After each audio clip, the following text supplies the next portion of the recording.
Ito na lahat ng perang meron tayo. Marami pa ang kulang. Kamag-alala, Nay. Pupunta ako sa kumpanya ni Tatay. Kasi hingin ko yung emergency fund para kay Tatay. Madami din yun, Nay. Anak, hindi mo kailangan gawin yun. Ako ang makikipag-usap. Nay, kailangan po ng bantay ni Tatay. Kaya, kailangan niya po kayo. Anak, may kondisyon ka. Ako na ang gagawa nun. Hindi mo na kailangan gawin pa yon. Nay, kailangan po natin magtulungan. Napakatatag mo, anak. Salamat at nandiyan ka. Nay, yun din kaya nararamdaman ng mga kapatid ko.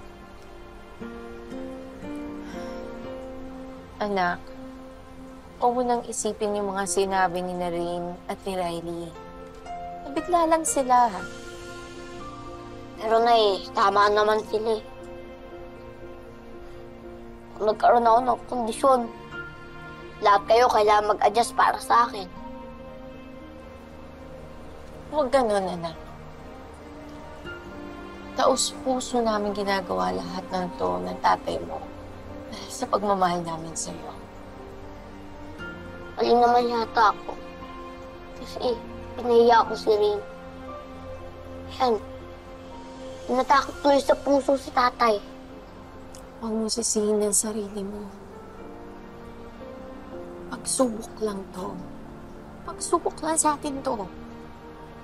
At malalagpasan natin to.